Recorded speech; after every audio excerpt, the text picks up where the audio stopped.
Abah dawuh bahwa semua ilmu sumbernya ada pada Al-Quran. Saya ingat ini ilmu yang luar biasa buat saya yang sowan mantune gak melu. Lagi contoh sederhana ini aja loh. Afala yanzuruna ilal ibili kaifa khuliqat, itu bicara ibil, onta, berarti ini ilmu biologi. Wa inas samai kaifa rufi'at, bicara sama langit, berarti ini ilmu antropologi. Wa ilal jibali kaifa nusibat, jibal gunung, berarti ilmu vulkanologi. Wa ilal ardi kaifa sutihat, bumi, ilmu geologi, lengkap. Nah sekarang ada ilmu yang mencakup semuanya, namanya Googleologi. Harusnya Indonesia ini paling pinter. Kenapa? Sumbernya ilmu itu Al-Quran. Yang punya Al-Quran umat Islam. Indonesia mayoritas penduduknya beragama Islam, harusnya paling pinter. Tapi masalah teknologi, maaf, kita kok kalah sama Jepang. Jepang yang mayoritas agamanya Shinto itu punya Tuhan namanya Amaterasu Ohomi Kami. Kita awur sama nggak ngerti. Amaterasu Ohomi Kami ini punya anak laki-laki namanya Niniki no Mikoto, punya anak perempuan namanya Ninini no Mikoto, punya anak lagi namanya Hirohito, anaknya Ajinomoto. Nah ini serius, sing Ajinomoto mau guyon. Orang Jepang itu punya kitab suci namanya Nahonja sama Nihongi Yingiski. Wis tau tawur gak kira ngerti. Kitab sucinya orang Jepang satu ayat pun gak ada yang bicara tentang iptek, ilmu pengetahuan dan teknologi, gak ada. Sementara Al-Quran kurang lebih 786 ayat bicara tentang iptek. Coba kitab sucinya orang Jepang itu satu pun gak ada yang bicara iptek. Tapi kalau bicara teknologi kok Jepang semua. Honda Jepang, Yamaha Jepang, Corolla Jepang, Suzuki Jepang, Kawasaki Jepang, Mitsubishi Jepang, Soto Lamongan, Wingko Mbabat, Jenang Kudus, Onde-onde Mojokerto, Petis kerupuk urang Sidoarjo.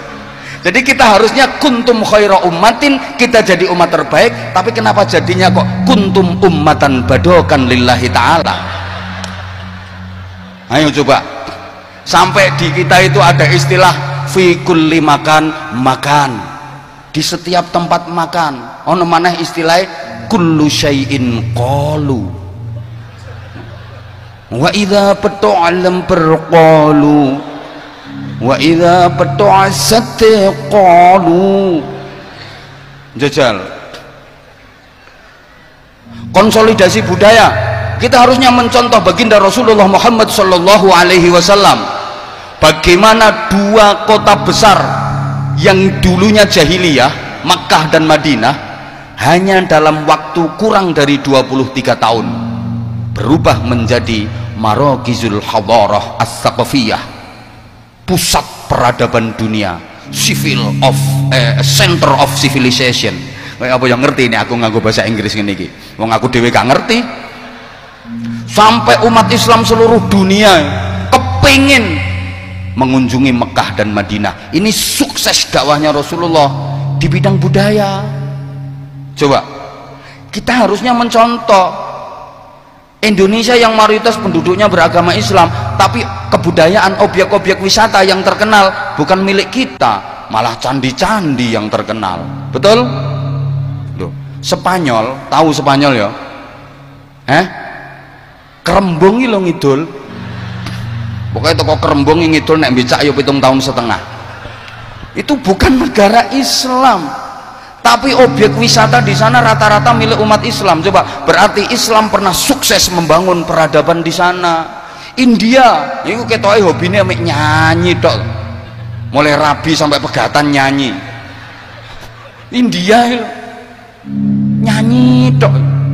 Tapi objek wisata di sana banyak milik umat Islam. Islam pernah sukses membangun peradaban di sana. Lah kita Objek wisata yang terkenal malah bukan milik umat Islam. Coba saya beberapa kali ke luar negeri, boleh dong sombong dikit. Nah, sampai yang membawa Al-Zahir ke luar negeri itu juga saya awalnya.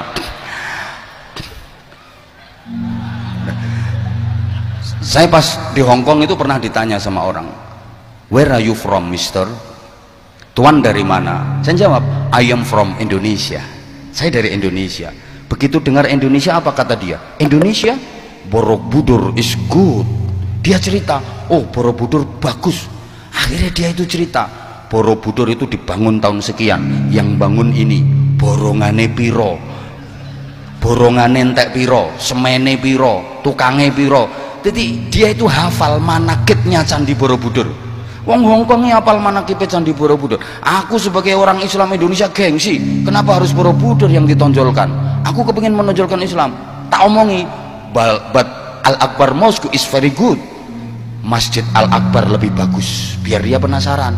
Penasaran temen deh nih. Akhirnya takon, where Al-Akbar Mosque? Di mana itu Masjid Al-Akbar? Tak jawab, in Surabaya. Begitu dia dengar Surabaya, apa kata dia? Surabaya, Ndoli is good. Jadi, Kapolda yang guyu loh. Ndoli yang sudah bubar ini lebih terkenal daripada Masjid Al-Akbar. Ini tugas kita bersama, gitu loh. Ini tugas kita bersama. Kalau di Indonesia ini nggak kekurangan orang pinter, ndak. Tiap tahun perguruan tinggi fakultas meluluskan sarjana dengan berbagai prodi, dengan berbagai jurusan. Nggak kekurangan orang pinter, ndak. Kita yang masih kekurangan ini orang-orang bener. Maaf, yang merusak negeri ini orang bodoh apa orang pinter? Sing banter nggak usah isin, nono Kapolda ya wis. Halo, sing ngentek yang menghabisin duit rakyat yang ngentekno duit negara jatahe rakyat wong bodoh apa wong pinter? Wong pinter.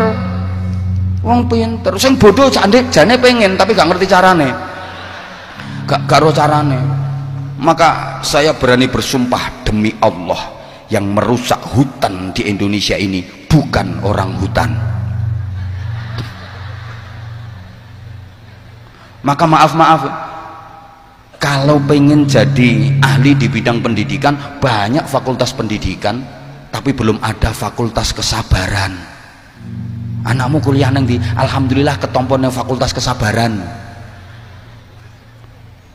Banyak fakultas teknik tapi nggak ada fakultas takwa. Banyak fakultas ekonomi tapi nggak ada fakultas kesejahteraan.